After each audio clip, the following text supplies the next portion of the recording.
ማንቸስተር ዩናይትድ።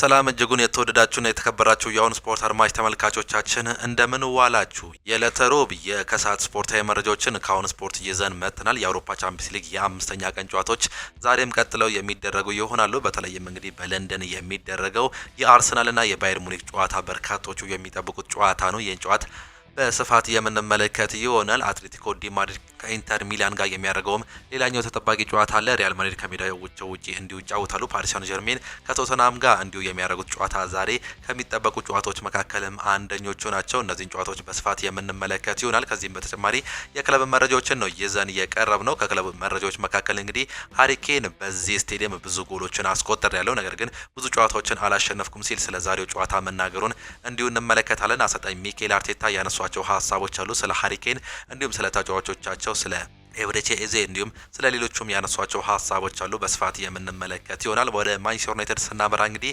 ተቃውሞ እንዳሰሙ እየተገለጸም ይገኛል። የማንቸስተር ዩናይትድ ደጋፊዎች ስለ ማቲያስ ኩኛ አንዳንድ ስታቲክስ ተመልክተናል። ይህ እጅግ በጣም አስገራሚ የሆነ ስታቲክስ ምንድነው በፕሮግራሞቻችን መሀል የምታገኙት ይሆናል። ሌሎች ፕሮግራሞችንም እንዲሁ በማንቸስተር ዩናይትድ የምናጋራችሁ ነው የሚሆነው። ስለ ስቲቮ በቼልሲ ቤት እንግዲህ እጅግ በጣም በርካታ አድናቆት እየጎረፈለትም ይገኛል። ትላንትና በተደረገው ጨዋታ ላይ እጅግ በጣም አስገራሚ ጎል ማስቆጠሩን ተከትሎ ይህ የ18 ዓመት ወጣት ተጫዋች በርካቶቹ እየተደነቁበት ይገኛሉ። ኤንዞ ሜሬስካ ያነሷቸው ሀሳቦችንም አሉ፣ እሱንም እንመለከታለን። ሊቨርፑል ዛሬ የሚያደርገው ጨዋታም አለ፣ ስለሱም አንዳንድ መረጃዎችን የምናጋራችሁ ሲሆን አሰልጣኝ አርኔ ስሎት ምን አሉ የሚለውን እንዲሁ በስፋት እንመለከታለን። ስለ ሪያል ማድሪድ መረጃዎችንም የምናጋራ ነው የሚሆነው። ኔይማር ጁኒየር ከውድድር ዓመቱ ውጪ መሆኑ ተረጋግጧል። ስለዚህ ተጫዋች ስታቲክሶችን የምናጋራችሁ ሲሆን እንዲሁ ክርስቲያኖ ሮናልዶ ስለ ቡድን አጋሮቹ እንግዲህ የሰዓት ሽልማት መስጠቱ ነው የተገለጸው። እሱንም በስፋት እንመለከታለን። እስከ መጨረሻው ድረስ ከኛ ጋር ቆዩ። እኛም ቀጥታ ወደ ፕሮግራሞቻችን እንለፍ። ዛሬም በአውሮፓ ቻምፒየንስ ሊግ በአምስተኛ ሳምንት መርሃ ግብር የሁለተኛ ቀን ጨዋታዎች የሚደረጉ ይሆናሉ። በርካታ ጨዋታዎች ይደረጋሉ። ምሽት 2:45 ላይ ፓፎስ ከሞናኮ ጋር ሲያጫወቱ እንዲሁም ኮፐንሃቨን ከሄራት አልማቲን የሚያስተናግዱበት ጨዋታ የምሽት 2:45 ተጠባቂ ጨዋታዎች ናቸው። ምሽት 5 ሰዓት ላይ ግን በርካቶች የሚጠብቁት ጨዋታ አለ። ከነዚህ መካከል ፓሪስ ሳን ዠርሜን ቶተናም ሆትስፐርን የሚያስተናግድበት ልዩ ጨዋታ ነው። የአምናው ሻምፒዮን ፓሪስ ሳን ዠርሜን በሜዳውና በደጋፊዎቹ ፊት በፓርክ ዴ ፕሪንስ ነው ይህን ጨዋታ የሚያደርገው። ቶተናም ሆትስፐር እንግዲህ በዚህ ዓመት በአውሮፓ ቻምፒየንስ ሊጉ ጥሩ ደረጃ ላይ ይዞ መቀመጥም ችሏል። ምንም እንኳን በእንግሊዝ ፕሪሚየር ሊግ ፍራስትሬት እያደረገ ቢገኝም ያለፈውን ጨዋታ ደግሞ ማንቸስተር ሲቲን ማሸነፉን ተከትሎ እንግዲህ በአሁኑ ሰዓት ላይ ያለው የነጥብ ልዩነትን ዝቅ ማድረጉን በእንግሊዝ ፕሪሚየር ሊግም ተመልክተናል። እንዲሁም ጥሩ ሞራል ላይ እንዳሉም ይታወቃል። በዚህም የተነሳ ዛሬ ከሜዳቸው ውጪ ከአምናው ሻምፒዮን ፓሪስ ሳን ዠርሜን ጋር የሚያደርጉት ጨዋታ የሚጠበቅ ነው የሚሆነው። እነዚህ ሁለቱ ክለቦች በታሪካቸው ሁለት ጊዜ መገናኘትም ችሏል። ሁለቱንም እንግዲህ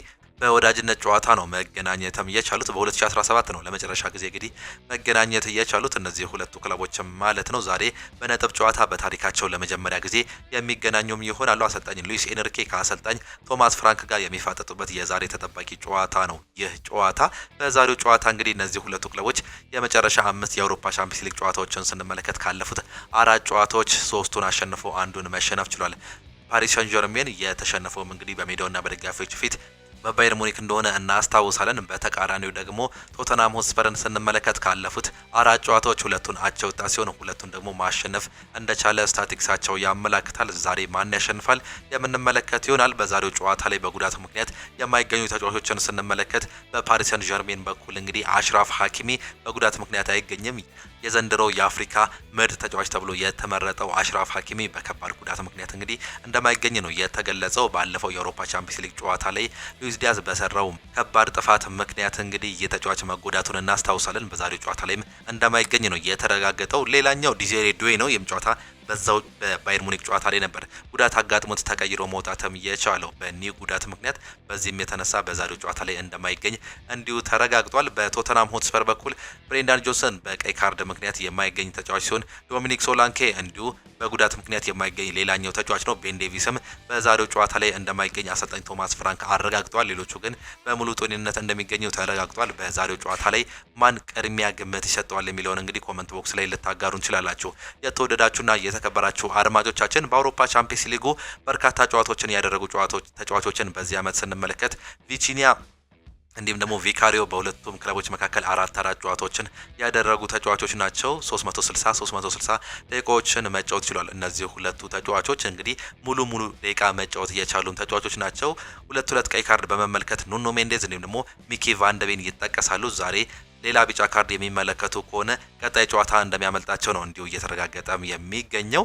በዛሬው ጨዋታ ላይ እንግዲህ ከሚጠበቁ ተጫዋቾች መካከል ይሁ ኑኖ ሜንዴዝ አንደኛው ተጫዋች ነው። ይህ ተጫዋች እንግዲህ በክንፍ ቦታ ላይ የመጫወት አቅም ቢኖረውም እንግዲህ በአውሮፓ ቻምፒየንስ ሊግ 2 ጎልና 2 አሲስት አስመዝግቧል። ባለፉት 4 ጨዋታዎች ክቪቻ ክቫራትስኬሊያ 2 ጎልና 1 አሲስት ያስመዘገበም ተጫዋች ነው። በፓሪስ ሰን ዠርሜን በኩል ጎንካሎ ራሞስ 2 ጎሎችን እንዲሁ በማስቆጠር ይጠቀሳል። በቶተናም ሆትስፐር በኩል ሚኪ ቫንደቬን 2 ጎሎችን አስቆጥሯል። ጃኦ ፔሊና 1 ጎልና 1 አሲስት ያስመዘገበ ሌላኛው ተጫዋች መሆኑን ነው መመልከትም የቻለው። ሌላም እንግዲህ ዛሬ ምሽት የሚደረጉ ጨዋታዎች አሉ። ከነዚህም መካከል ኦሎምፒያኮስ ከሪያል ማድሪድ ጋር የሚያደርጉት ጨዋታ ተጠባቂም ጨዋታ ነው። ሪያል ማድሪድ ከሜዳቸው ውጪ ነው የዛሬውን ጨዋታም የሚያደርጉት። ይህ ጨዋታ ምሽት 5 ሰዓት ላይ የሚጀምር መሆኑንም ነው የተመለከት ነው። የ15 ጊዜ ሻምፒዮን የሆነው ሪያል ማድሪድ እንግዲህ በአውሮፓ ቻምፒየንስ ሊግ ከደመቁ ክለቦች መካከል ግንባር ቀደም እንደሆነ ይታወቃል። ይህ ክለብ በዚህ ዓመትም እንግዲህ ከሚጠበቁ የአውሮፓ ቻምፒየንስ ሊግ ያሸንፋሉ ተብሎ ከሚገመቱ ክለቦች መካከልም አንዱ ነው። ዛሬ ከሜዳቸው ውጪ የሚያደርጉት ጨዋታ ይጠበቃል። ካለፉት 4 ጨዋታዎች እንግዲህ 3ቱን አሸንፈው አንዱን ሽንፈት ያስተናግደው ሪያል ማድሪድ ዛሬ 5ኛ ጨዋታውን ያደርጋል። በአራተኛ ሳምንት የአውሮፓ ቻምፒየንስ ሊግ እንግዲህ ከሜዳቸው ውጪ በአንፊልድ 1-0 የተሸነፉበት ጨዋታን እናስታውሳለን። በተቃራኒው ኦሎምፒያኮስን ስንመለከት 2 ጨዋታ ተሸንፈው 2 ጨዋታ አቻ መውጣቱ ነው እንዲሁ የሚያረጋግጥልን። ዛሬ እነዚህ ሁለቱ ክለቦች በታሪካቸው ለ9ኛ ጊዜ የሚገናኙ ሲሆን 4ቱን ሪያል ማድሪድ አሸንፏል። አንዱን ደግሞ ኦሎምፒያኮስ ያሸነፈ ሲሆን 3ቱን በአቻ ውጤት ነው ማጠናቀቅ የቻሉት። ከዚህ በፊት በዚህ ስቴዲየም ለመጨረሻ ጊዜ የተገናኙበትን ጨዋታ እንግዲህ ስንመለከት በ2007 ነበር ለመጨረሻ ጊዜ መገናኘትም የቻሉት በአውሮፓ ቻምፒየንስ ሊጉ። በዛ ጨዋታ ላይም እንዲሁ 0-0 መውጣትም ችለውም ነበር። ከ19 ዓመት በኋላ ዳግም እንዲሁ የሚገናኙ መሆኑንም በጨዋታው ላይ ተመለከትን። በጨዋታው በዛሬ ዕለት የማይገኙ ተጫዋቾች አሉ። ቲቦት ኮርቷ፣ ዲን ሁይሰር፣ ኤደር ሚሊታው፣ ፍራንኮ ማስታንቱኖ፣ ዳኒ ካርቫል እንዲሁም ደግሞ ዴቪድ አላባና አንቶኒ ሮዲገር በጉዳት ምክንያት የማይገኙ መሆኑ ነው የተገለጸው። በጨጓራ ህመም ምክንያት ቲቦት ኮርቷ በዛሬው ጨዋታ ላይ እንደማይገኝ የተገለጸ ሲሆን እሱን ተክቶ አንድሬ ሉኒን ይሰለፋል ተብሎ እንደሚጠበቅ እንዲሁ ይገለጻል። በዛሬው ጨዋታ ላይ ኪሊያን ምባፔ የፈረንሳይ የአጥቂ ስፍራ ተጫዋች እንዲሁ ይጠበቃል። ባለፉት 5 ጨዋታዎች 4 ጎሎችን ያስቆጠረ ሲሆን ብራሂም ዲያዝ፣ ካማቪንጋ እንዲሁም ጁድ ቤሊንጋም ደግሞ አንዳንድ ጎሎችን ያስቆጠሩ ተጫዋቾች ናቸው። ሜርቴንስ 1 ጎል በማስቆጠር እንዲሁ በኦሎምፒያኮስ በኩል እንግዲህ የሚጠቀስም ተጫዋች ነው። ሪያል ማድሪድ ዛሬ ቅድሚያ ግምት የተሰጠውም ክለብ ነው ከሚያሸንፉ ተብሎ ከተገመቱ ክለቦች መካከል። ሌላኛው ዓለም ሁሉ የሚጠብቀው ጨዋታ አርሰናል ከባየር ሙኒክ በለንደን በፍላይ ኤምሬትስ የሚደረገው የምሽት 5 ሰዓት ተጠባቂ ጨዋታ አለ። እነዚህ ሁለቱ ክለቦች እንግዲህ በአውሮፓ ቻምፒየንስ ሊግ ምንም አይነት ሽንፈት አላስተናገዱም። ሁሉንም ጨዋታ ማሸነፍም ችሏል። 4ቱን ጨዋታ በማሸነፍ 12 ነጥብ የያዙ ሲሆን እንዲሁም 11 ንጹህ ጎሎችን በመያዝ እንግዲህ በእኩል ነጥብ በእኩል ደረጃ መቀመጥም ችሏል። ይህም እንግዲህ ዛሬ ምናልባትም የመሸናነፍ እድል የሚኖራቸው ከሆነ የደረጃ ሰንጠረዣቸውን እንዲሁ የሚለይም ይሆናል። በአውሮፓ ቻምፒየንስ ሊግ እየደመቁ የሚገኙት እነዚህ ሁለቱ ክለቦች ይጠበቃሉ። በሌሎች ሊጎቻቸውም እንግዲህ እጅግ በጣም እያሸበረቁ ይገኛሉ። አርሰናል በዚህ ዓመት የእንግሊዝ ፕሪሚየር ሊግን ያነሳል ተብሎ ከሚጠበቁት ክለቦች መካከል ግንባር ቀደሙ እንደሆነ እናውቃለን። የሰሜን ለንደን ደርቢን ደግሞ 4-1 በማሸነፍ እንግዲህ በጥሩ መንፈስ ላይ ነው የሚገኙት። ሌላኛው ባየር ሙኒክ ነው። በዚህ ዓመት ምንም አይነት ሽንፈት አላስተናገደም። በሁሉም ጨዋታዎች አንዳቻ ብቻ ነው ማስመዝገብ እየቻለው። በአውሮፓ ቻምፒየንስ ሊጉ ደግሞ እንደነገርናቸው ሁለቱም ክለቦች እንግዲህ መሸነፍም አልቻሉም። ዛሬ የሚደረገው ጨዋታ እንግዲህ የሁለቱን ልዩነት የሚፈጥር ሊሆን እንደሚችል ነው እየተገለጸም የሚገኘው። በታሪካቸው በተገናኙበት ጊዜ እንግዲህ 8 ጊዜ ባየር ሙኒክ ያሸነፈ ሲሆን 4ቱን በአቻ ውጤት 4ቱን ደግሞ አርሰናል ማሸነፍም ችሏል። ለመጨረሻ ጊዜ በተገናኙበት ጊዜ በአሊያንዝ አሬና ነበር መገናኘትም የቻሉት። በ2024 በአውሮፓ ቻምፒየንስ ሊግ በግማሽ ፍጻሜ በተገናኙበት ጨዋታ በጆሹዋ ኪሚስ ብቸኛ ጎል በማሸነፍ እንግዲህ በአግሪጌት ደግሞ 3-2 በማሸነፍ ወደ ቀጣዩ ዙር ማለፉን ባየር ሙኒክ እናስታውስም ነበር። ያ ጨዋታ እንግዲህ አርሰናልን ከአውሮፓ ቻምፒየንስ ሊጉ ውጭ ያደረገበትን የ2024 የቅርብ ጊዜ ትውስታችን ነው። ከዛም በኋላ አምና ደግሞ በፓሪስ ሳን ዠርሜን ተሸንፎ መውደቁን አርሰናልን እናስታውስም ነበር። በዚህ ዓመት ግን ይህን ታሪክ ለመቀልበስ ይመስላል እንግዲህ በአውሮፓ ቻምፒየንስ ሊግ እንዲሁም በእንግሊዝ ፕሪሚየር ሊግ እጅግ በጣም ጠንካራ ሆኖ የመጣው የሚኬል አርቴታው አርሰናል ዛሬ በሜዳውና በደጋፊዎቹ ፊት የቪሴንት ኮምፓኒዮን ባየር ሙኒክን የሚገጥም ይሆናል። እነዚህ ሁለቱ አሰልጣኞች እንግዲህ በማንቸስተር ሲቲ ቤት ይተዋወቃሉ። በተለይም አሰልጣኝ ሚኬል አርቴታ በፔፕ ጋርዲዮላ ስር በምክትል አሰልጣኝነት በሚሰራበት ጊዜ እንዲሁም ደግሞ ቪንሴንት ኮምፓኒ ተጫዋች በነበረበት ዘመን በማንቸስተር ሲቲ ቤት ይተዋወቃሉ። ዛሬ በሁለቱም በኩል እንግዲህ የተለያዩ ክለቦችን ይዘው እንዲሁ የሚገናኙም ይሆናሉ። በእንግሊዝ ፕሪሚየር ሊግም በተቃራኒ ተጫውተው እንደሚያውቁ ይታወቃል። ዛሬ የሚደረገው ጨዋታ ተጠባቂ ጨዋታ ነው። በዛሬው ጨዋታ ላይ ጋብሪኤል ማጋሌዝ፣ ቪክተር ዮኬሬሽ፣ ማርቲን ኦዴጋርድ እንዲሁም ደግሞ ካይ ሃቨርትዝ በጉዳት ምክንያት እንደማይገኙ አሰልጣኙ አረጋግጧል። ሉዊስ ዲያዝ በቀይ ካርድ ምክንያት እንዲሁም ደግሞ አልፎንሶ ዴቪስ ደግሞ በጉዳት ምክንያት በዛሬው ጨዋታ ላይ የማይገኙ ተጫዋቾችም ናቸው። እንግሊዛዊው ተጫዋች ሃሪኬን 5 ጎሎችን በማስቆጠር እንዲሁ በባየር ሙኒክ ቤት ይጠቀሳል። ሉዊስ ዲያዝ ምንም እንኳን በዛሬው ጨዋታ ላይ ባይገኝም 3 ጎሎች ያሉ ተጫዋች ነው። ኒኮላ ጃክሰን 2 ጎልና 1 አሲስት ያስመዘገበ ሲሆን ሚኬል ኦሊሴ 2 አሲስትና 1 ጎል ያስመዘገበ ሌላኛው ተጫዋች ነው። በአርሰናል በኩል ጋብሪኤል ማርቲኔሊ ነው እንግዲህ ተጠቃሽ የሚሆኑ 3 ጎልና 1 አሲስት አስመዝግቧል። ሊያንድሮ ትሮዛርድ 2 አሲስትና 1 ጎል ያስመዘገበ ሲሆን ቪክተር ዮኬሬሽ እንዲሁም ደግሞ ሚኬል ሜሪኖ 2 ጎሎችን በማስቆጠር በአርሰናል በኩል እንግዲህ የሚጠቀሱ ተጫዋቾች ናቸው። ይህ ጨዋታ ምሽት ተጠባቂ ጨዋታ ነው። ማን ያሸንፋል? ቅድሚያ ግምታችሁን ኮሜንት ቦክስ ላይ ልታጋሩን ትችላላችሁ። እኛም የካርድ ሽልማቶችን የምናበረከት ይሆናል። ሌላኛው በአንፊልድ ሊቨርፑል ፒኤስቪን የሚያስተናግድበት ጨዋታም ተጠባቂ ጨዋታ ነው። በተለይም አሰልጣኝ አርኔ ስሎት ያለፉትን ተከታታይ ጨዋታዎች መሸነፋቸውን ተከትለው ዛሬ በአንፊልድ የማሸነፍ ግዴታ ውስጥ እንደሚገቡ ይገለጻል። ምንም እንኳን ፒኤስቪ እንግዲህ በዚህ ዓመት በአውሮፓ ቻምፒየንስ ሊጉ አንድ ጨዋታ ብቻ ማሸነፍ ቢችልም ዛሬ ከሜዳቸው ውጪ ከባድ ግጥሚያ ያደርግብላቸዋል ተብሎም ይጠበቃል። በተለይም ሊቨርፑል በኩል ስንመለከት ካለፉት 4 ጨዋታዎች 3ቱን አሸንፈው አንድ ሽንፈት ነው ማስተናገድ እየቻሉት። እሱም በጋላታሳራይ ከሜዳቸው ውጪ 1-0 እየተሸነፉበት ጨዋታ እንዲሁ ይጠቀሳል። በእንግሊዝ ፕሪሚየር ሊግ እንግዲህ ካለፉት 7 ጨዋታዎች 6ቱን የተሸነፈው የአሰልጣኝ አርኔ ስሎት ሊቨርፑል በአውሮፓ ቻምፒየንስ ሊጉ ግን ይስተካከላል ወይም ደግሞ ይሻሻላል ተብሎም ይጠበቃል። ዛሬም የሚያደርጉት ጨዋታ ተጠባቂ ጨዋታ ነው። እነዚህ ሁለቱ ክለቦች በተገናኙበት ጊዜ 5 ጊዜ ሊቨርፑል ማሸነፍ የቻለ ሲሆን አንዱን ፒኤስቪ አንዱን ደግሞ በአቻ ውጤት ነው ማጠናቀቅም የቻሉት። በዛሬው ጨዋታ ላይ የማይገኙ በርካታ የሊቨርፑል ተጫዋቾች አሉ። ከዚህም መካከል እንግዲህ በአውሮፓ ቻምፒየንስ ሊጉ በርካታ የግብ እድል መፍጠር የቻለው ፍሎሪያን ቪርተዝ በጉዳት ምክንያት አይገኝም። ኮነር ብራድሌይ እንዲሁም ደግሞ ጀርሚ ፍሪምፖንግ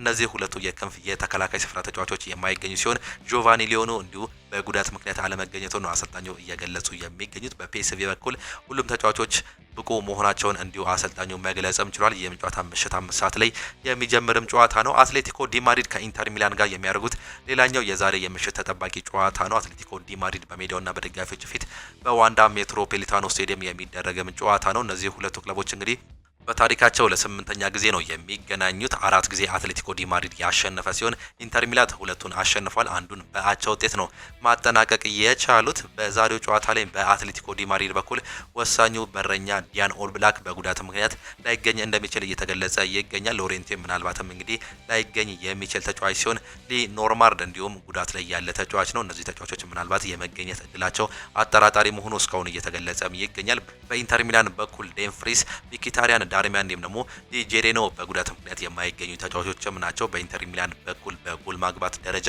ላውታሮ ማርቲኔዝ ይጠቀሳል። በ4 ጨዋታዎች 4 ጎሎችንም አሉት። እንዲሁም ማርከስ ቱራም 2 ጎልና 1 አሲስት ያስመዘገበ ሲሆን በአትሌቲኮ ዲ ማድሪድ በኩል ጁሊያን አልቫሬዝ 2 ጎልና 2 አሲስት አስመዝግቧል። በዛሬው ጨዋታ ላይ የመሰለፍ እድሉ አጠራጣሪ የሆነው ሎሬንቴ 3 ጎሎችን ያስቆጠረ ሌላኛው ተጫዋችም ነው። ይህ ጨዋታ ምሽት 5 ሰዓት በስፔን ማድሪድ ከተማ የሚጀምር ይሆናል። ኢንትራንክ ፍራንክፈርት ከአታላንታ ጋር የሚያደርጉትም የዛሬ ሌላ ተጠባቂ ጨዋታ ነው። ስፖርቲንግ ሊዝበንም ከክለብ ብሩጅ ጋር የሚያደርጉት ተጠባቂ ጨዋታዎች አሉ። እነዚህን ጨዋታዎች እንድታዩ እንጋብዛቸዋለን። አርሰናል ከባየር ሙኒክ ግን ማን ያሸንፋል? ቅድሚያ ግምታቸውን ኮመንት ቦክስ ላይ አጋሩን። የካርድ ሽልማቶችን ትክክለኛውን ለገመተ ሰው እንዲሁ የምናበረከት ይሆናል። ሁላቸውም እንድትሳተፉ እየጋበዝን ወደ ሌሎች ፕሮግራሞቻችን እንለፍ። ወደ ክለብ መረጃዎቻችን ስናልፍ ቅድሚያ ማንቸስተር ዩናይትድን እናገኛለን። ዩናይትድ ተጫዋቹን ማቆየት እንደሚፈልግ ተገልጿል። ታህሳስ 12 ጅማሬውን የሚያደርገው የአፍሪካ ዋንጫ ክለባት ያላቸውን ከጉዳት ነጻ የሆኑ አፍሪካውያን ተጫዋቾች ወደ ሀገራቸው እንደሚልኩ የሚታወቅም ነው። ሆኖም ማንቸስተር ዩናይትድ ጥሩ አቋም ላይ የሚገኘው ብሪያን ምቤሞ፣ አማድ ዲያሎ እንዲሁም ደግሞ ዩሴር ማዝራዊ ብሔራዊ ቡድን የሚልክ ሲሆን እነዚህን ሶስት ተጫዋቾች ለሀገራቸው የአፍሪካ ዋንጫ ለማድረግ ከመጓዛቸው በፊት በዩናይትድ ቤት ጨዋታውን እንዲያደርጉ በድርድር ላይ መሆናቸው ነው የተገለጸው። ማንቸስተር ዩናይትድ ሶስቱንም ተጫዋቾች ቢያንስ በሜዳው ከበርነማውዝ ጋር ለሚያደርጉት ጨዋታ ለማስቀጠል እንደሚፈልግ ዴይሊ ሜል ክሪስ ዊል ይዞት የወጣው መረጃ ያሳያል። በተለይም እንግዲህ እነዚህ ወሳኝ ተጫዋቾች ብሪያን ምቤሞና የአማድ ዲያሎ ጥምረት በዚህ ዓመት በማንቸስተር ዩናይትድ እንግዲህ አመርቂ ውጤት እያሳየም ይገኛል። የእነዚህ ተጫዋቾች ወደ አፍሪካ ዋንጫ መሄድ ምናልባትም ማንቸስተር ዩናይትድን እንግዲህ የጸጥታ ዘመንን ሊያስጀምር ይችላል ሲሉ በርካቶቹም ይገልጻሉ። በተለይም ያለፈውን ጨዋታ በሜዳቸውና በደጋፊዎች ፊት በኤቨርተን 1-0 የተሸነፉበትን ጨዋታ እንደ ምክንያትም ሲያነሱ ማቲያስ ኩኛ በዛ ጨዋታ ላይ አለመኖሩ ምን ያህል ቲሙ እንደተቸገረ ያመለክታል። የብሪያን ምቤሞና አማድ አለመኖር ደግሞ ምን ያህል በሚቀጥሉት አንድ ወራት ውስጥ ሊቸገር እንደሚችል ሲገልጹ ምናልባት ማንቸስተር ዩናይትድ እስከ በርነማውዝ ጨዋታ ድረስ እንግዲህ እነዚህን ተጫዋቾች ለመጠቀም ፍላጎት ያለው ቢሆንም እንግዲህ ከሀገራት ጋር ድርድር ማድረግ ይጠበቅበታል። በዚህም ድርድር ጀምሯል ይላል ክሪስ ዊለር በዘገባው። እነዚህ ተጫዋቾች በማንቸስተር ዩናይትድ በዚህ ዓመት እንግዲህ ብሩህ ተስፋ ላይ ያሳዩ እንዲሁም ቲሙን በጣም እየቀየሩ መሆናቸው ይገለጻል። ሌላኛው ማቲያስ ኩኛ በዘንድሮ የውድድር ዓመት ለግብነት የቀረበው 15 የግብ ሙከራዎችን ያደረገ ሲሆን ይህም ቁጥር በሊጉ ውስጥ ካሉ ተጫዋቾች የላቀ እንዲሁም ከማንቸስተር ዩናይትድ ተጫዋቾች ደግሞ በሁለት እጥፍ የተሻለ ነው። ይህ ተጫዋች እንግዲህ እየገፋ በመሄድ እንግዲህ 16 ከ53 ሙከራዎችን በማድረግ በሊጉ የሚጠቀስም ተጫዋች ነው። ይህን ተጫዋች ማጣታቸው ማንቸስተር ዩናይትድ ባለፈው ጨዋታ ላይ ምን ያህል እንደተቸገሩ ያረጋገጡ ሲሆን እንዲሁም በሜዳቸውና በደጋፊዎች ፊት በቀይ ካርድ ተጫዋች ወጥቶላቸውም አለማሸነፋቸው በርካቶቹ ትችቶች ውስጥ እንዲያስገባም አድርጓቸዋል። የማቲያስ ኩኛ በማንቸስተር ዩናይትድ ብዙ ነገሮችን መስራት ይህ ጨዋታ ምስክር ነው ሲሉም እንዲሁ ያነሳሉ። ደጋፊዎች ቅሬታቸውን ማሰማታቸው ነው የተገለጸው። ባለፈው ሰኞ ማንቸስተር ዩናይትድ በሜዳው ኦልድ ትራፎርድ ከኤቨርተን አቻው ጋር ገጥሞ 1-0 በሆነ ውጤት መሸነፉም ይታወሳል። በርካታ የማንቸስተር ዩናይትድ ደጋፊዎች ከጨዋታው አስቀድሞ ወደ ኦልድ ትራፎርድ ለመግባት በሚሞክሩበት ወቅት እጅጉን ከፍተኛ መስተጓጎል አጋጥሟቸው እንደነበረም ታውቋል። በዚህ መሰረት ብዙ የሚባሉ የማንቸስተር ዩናይትድ ደጋፊዎች ብስጭት ውስጥ በመግባታቸው ተቃውሞ ለማስነሳት መሞከራቸው ነው የተገለጸው። ይህም ምናልባትም በሚቀጥሉት ጊዜያትም ዳግም ሊመለከተው የሚችሉ አጋጣሚዎች አሉ ሲል እየገለጹም ይገኛሉ። አሰልጣኝ ሩበን አሞሪም ለሀሳቦች ክፍት ነኝ ሲሉም ተናግሯል። ፖርቹጋላዊው የማንቸስተር ዩናይትድ አሰልጣኝ ሩበን አሞሪም ከየትኛውም የጨዋታ ሀሳብ ክፍት መሆናቸውን ነው የገለጹት። እኔ የምጠቀመው አሰላለፍ 3-4-3 ብቻም አይደለም ሲሉም ይገልጻሉ። 4-4-2 የሚሆንበትም ጊዜም አለ፣ እንዲሁም ደግሞ 4-3 ሊሆንም ይችላል ሲሉም ይገልጻሉ። ሰዎች እኔ በአንድ ሀሳብ ላይ ብቻ የጸናው ይመስላቸዋል፣ ነገር ግን የኔ ሀሳቦች ለመስማት ክፍት ነኝ ሲልም ሀሳባቸውንም ገልጿል። የቀድሞ የሊቨርፑል ተጫዋች እንዲሁም የአሁኑ ተንታኝ የሆነው ጄሚ ካራገር ከሰሞኑ ብዙ አይነት አሰልጣኝ አይቻለው፣ ከጨዋታ ሀሳብ ይልቅ በአጨዋወት ስልት ላይ የሙጥኝ የሚል የመጀመሪያ አሰልጣኝ ቢኖር አሰልጣኝ ሩበን አሞሪም ነው ማለቱ የተደመጠም ጉዳይ ነው። ከዛ በኋላ ነው እንግዲህ ይህን ሀሳብ መስጠትም እየቻሉት። ሁሌም በአሰላለፍ ረገድ ስንገባ 3-4-3 ሊሆን ይችላል፣ ነገር ግን እንደ ጨዋታው መጠን አጨዋወቴም ይለያል ሲሉም ገልጿል። 4-4-2 እንዲሁም ደግሞ 4-4-3 የሚጫወትበትም አጋጣሚዎች አሉ። ይህንን በጨዋታው ላይ መመልከት ትችላላችሁ ሲሉ አሰልጣኝ ሩበን አሞሪም እየገለጹ ይገኛሉ። አሁንም ቢሆን ግን አሰልጣኝ ሩበን አሞሪም ከፍተኛ ጫና ውስጥ እንዳሉ እየተመላከቱም ይገኛሉ።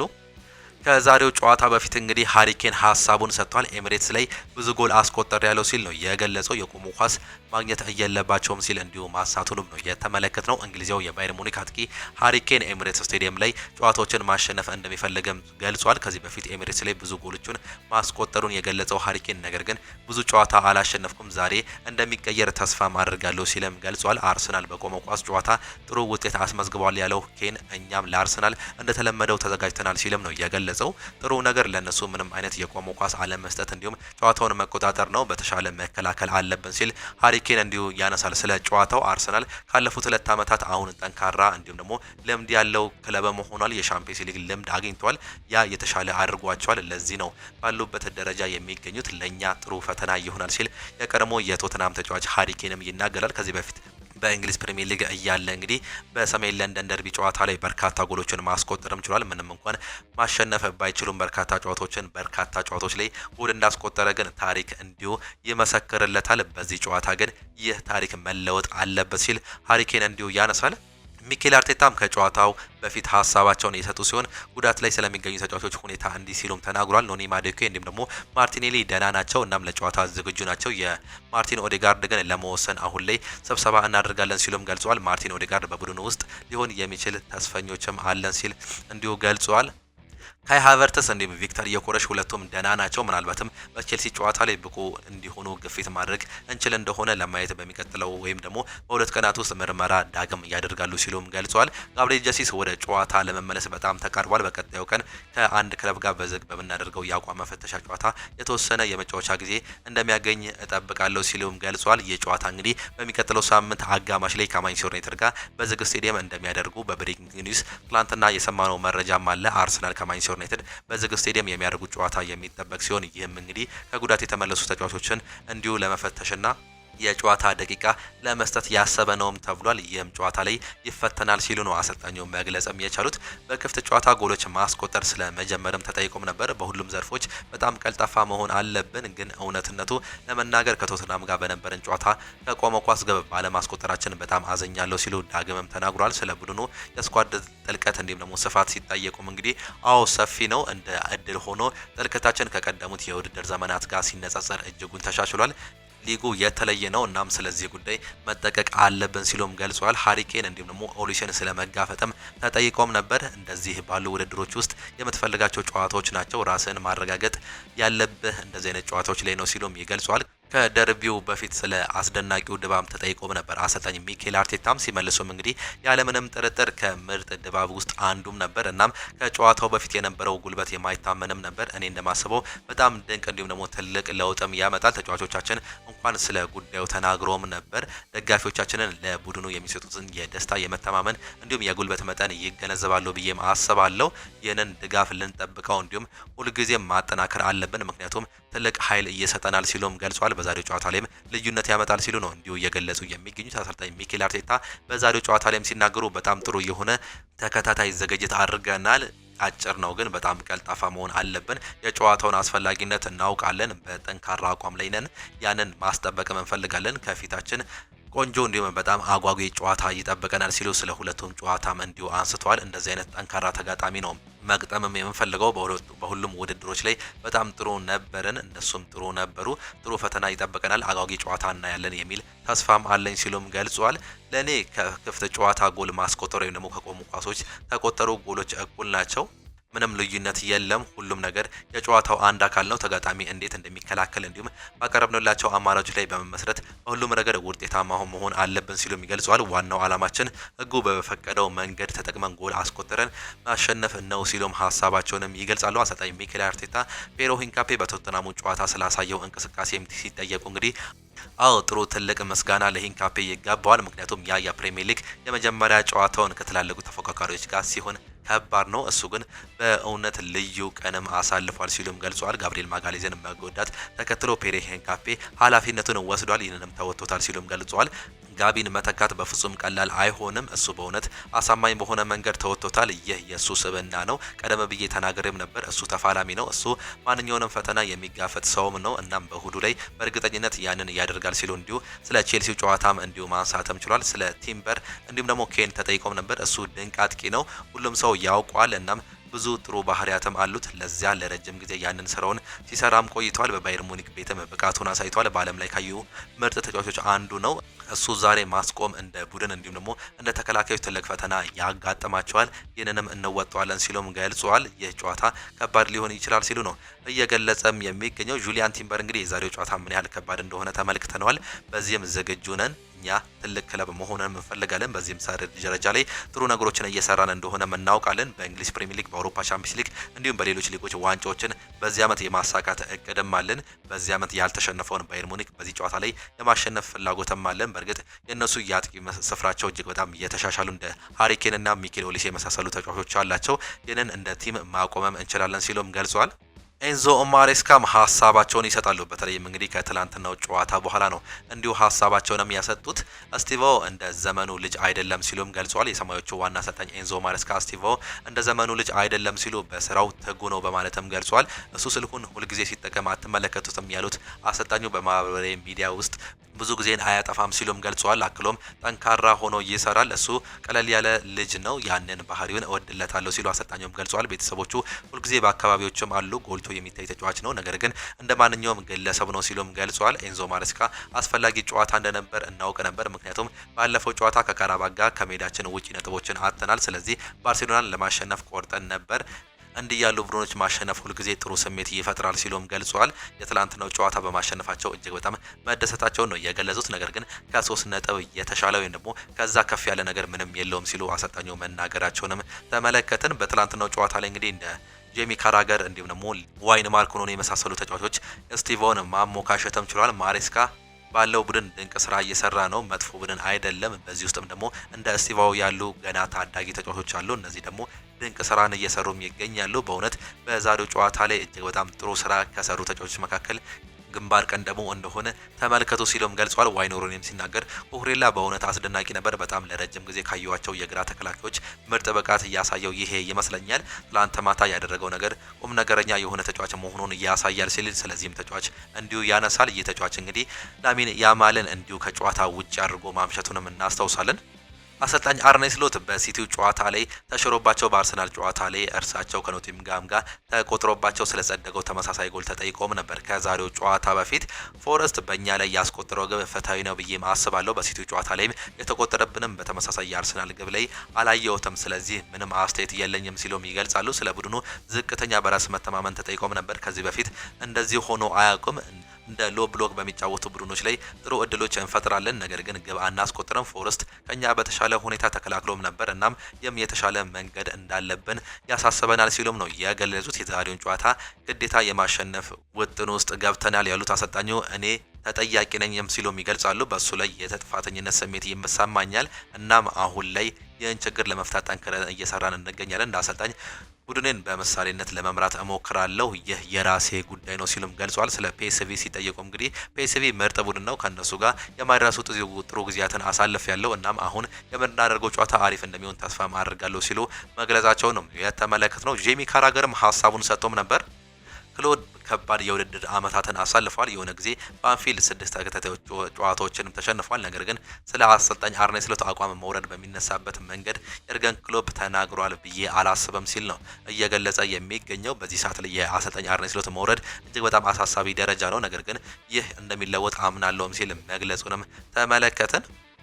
ሮናልዶ ለቡድን አጋሮቹ ሰዓትም አበርክቷል። ፖርቹጋላዊ ተጫዋች ክሪስቲያኖ ሮናልዶ ለብሔራዊ ቡድን አጋሮቹ ውድ ሰዓቶችን በስጦታ ማበርከቱ ነው የተገለጸው። ክሪስቲያኖ ሮናልዶ ስጦታ ያበረከተው ብሔራዊ ቡድን ላሳካው የኔሽንስ ሊግ ዋንጫ ድል መሆኑ ነው የተገለጸው። ሰዓቱ የተሰራው በቁጥር 35 ብቻ መሆኑ ሲገለጽ በውስጡ የብሔራዊ ቡድን አርማ እንዲሁም ደግሞ መገለጫዎችንም ይዟል። በኔሽንስ ሊግ ውድድር የተሳተፉ የፖርቹጋል ብሔራዊ ቡድን ተጫዋቾች ስጦታ እንደደረሳቸው ነው የተነገረው። ክሪስቲያኖ ሮናልዶ በተጨማሪም ከወራት በፊት ህይወቱ ባለፈው ዲያጎ ጆታ ቁጥር እንዲሁም ደግሞ ስም ሰዓቱን በማዘዝ ለቤተሰቦቹ መላኩ ነው እየተገለጸ የሚገኘው። ክሪስቲያኖ ሮናልዶ ስጦታውን ከወራት በፊት ቢያበረከትም ለሚዲያ እንዳያሳውቅ አድርጎ እንደነበር ነው እየተገለጸ የሚገኘው።